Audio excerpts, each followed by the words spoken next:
much everywhere I go, I am able to stop when I see something interesting, or I find a new road or somewhere unusual or enjoyable to take a look around.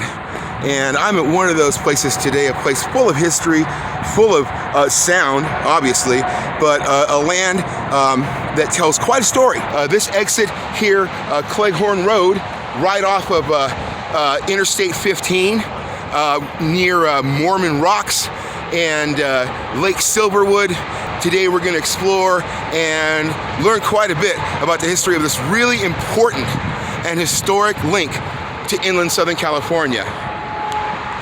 Hello, I'm AG Vasquez, and this is Maps and Legends. Take a look over there. You can see the train. This is a really lovely shot here.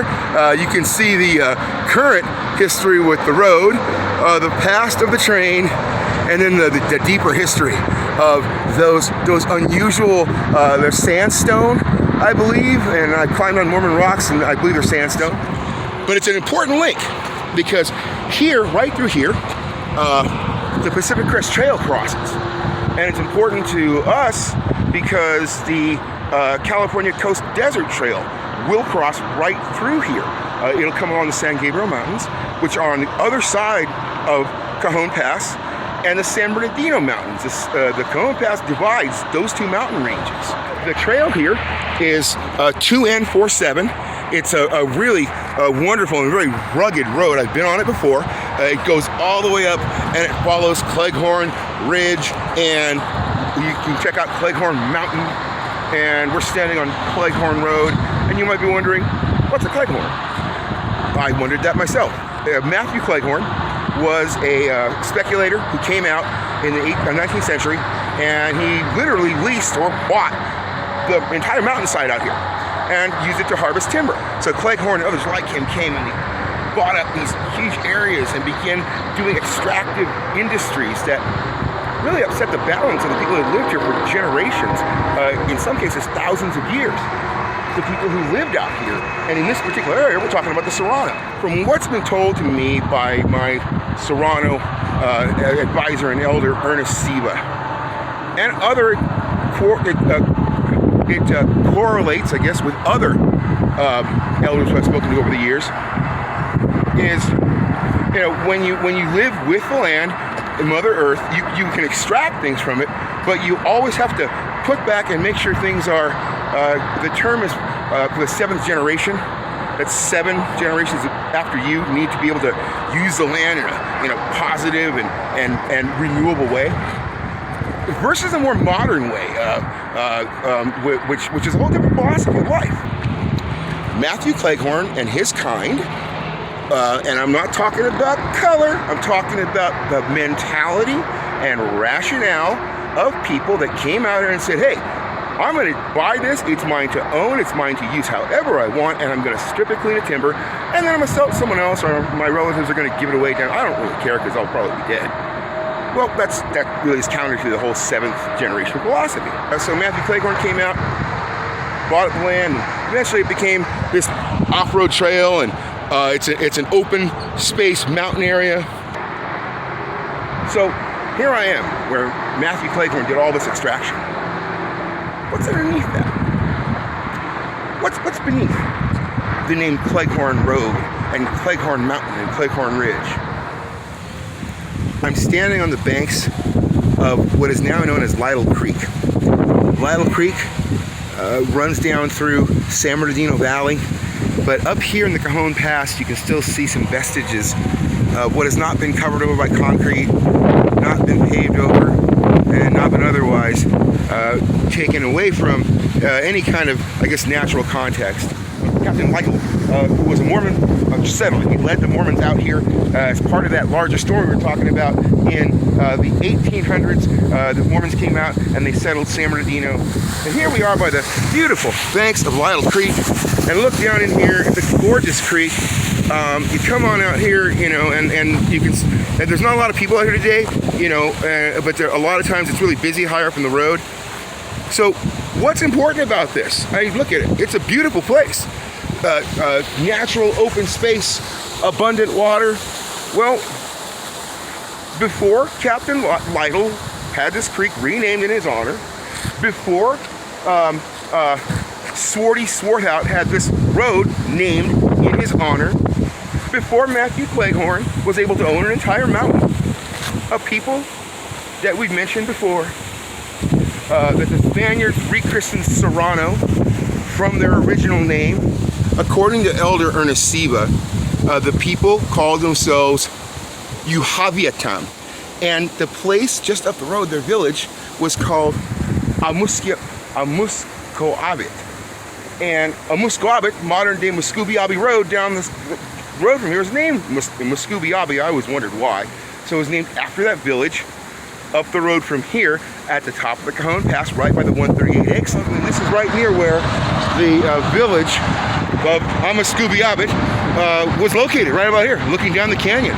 And so kind of superimposed over that history is an entirely new and pretty much by now 150 years later a mythologized history of what this place is like. We were talking about the pioneers earlier, and their names out here are carved in stone right here, erected in the honor of the brave pioneers of California in 1917. Sheldon Stoddard, Sidney Wade Brown, all these names, Cooley, Weir, Stoddard, Miller, these are all names you can find all over the land out here. They weren't the first ones on the moon. They came out here from a known part of the United States to a place that had been explored but not settled by people of their kind, and used their rules, their laws, their ideas of right and wrong, fair and unfair, to pretty much remake the entire landscape and rename it after themselves. You gotta kind of wonder about the story behind it, and the story that this area, the Cajon Pass, tells in kind of a microcosm of the United States.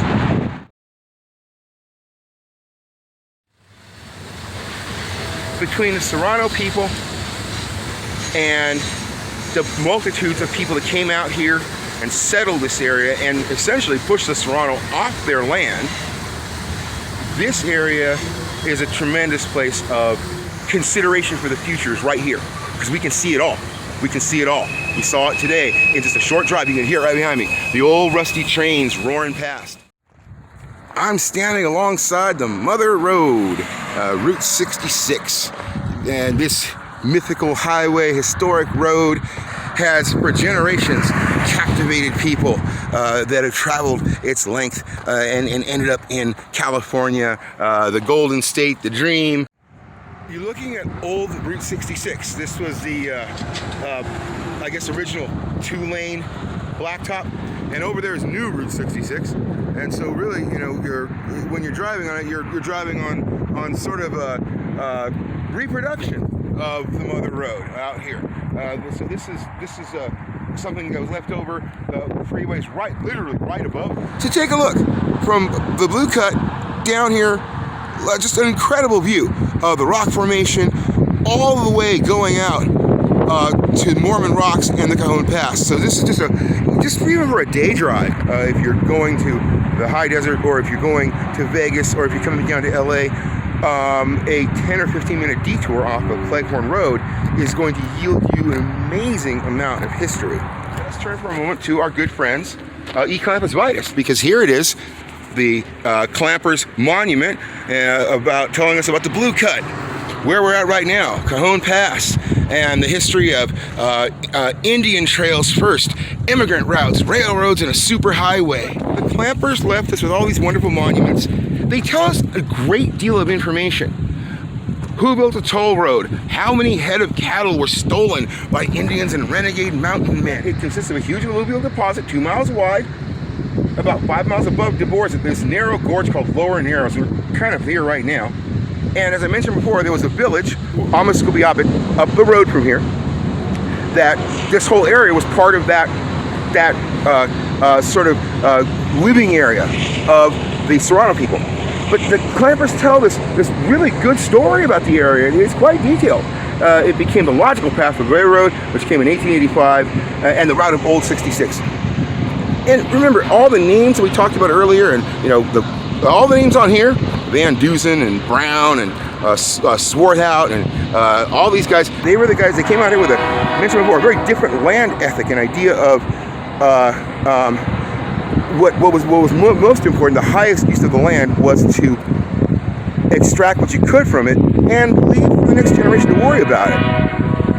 And you hear that kind of mournful whistle in the back, and it takes you back. But that was a time that was in the past. And as the train is kind of an outmoded way of transport, so is thinking of land in terms of what you can take out of it and then move on from there. And the story of the Blue Cut and Cajon Pass, the Serrano inhabitants who lived under these tremendous oak trees, a remnant of which are still here. They lived essentially in an oak economy out here. They took from the land, but they extracted from it in a way that these things could remain and people could continue to use them, and they could know in confidence in their hearts that their great-great-great-grandchildren would at least have a fighting chance with clean water, clean skies, abundant food. And I don't think that legacy is too much to ask of our modern times. From my observations, and as a historian, as a person who studied these cultures and hopes to bring understanding and knowledge and hopefully unity to people to think about their collective past and how it all fits together. And it fits together right under these oak trees with the knowledge that the people who took from this land without a lot of regard for it left their names on it. But underneath those names are ideas and a foundation that is deeper and more and as solid as the roots of this oak tree and Mother Earth. And that is the idea that we share this space. We share these environments. Maybe they should change names of these places. Maybe they should adjust them. The Serrano are already changing the names along I-10 to their own traditional names. They're doing it. How you doing, America? You spend money and buy the right to name the street that way. It's kind of ironic, isn't it? With all that said and done, come on out, enjoy the land, take it all in, understand where you're at, and root yourself to Mother Earth, but connect yourself to those stars. I'm AG Vasquez. Blessings.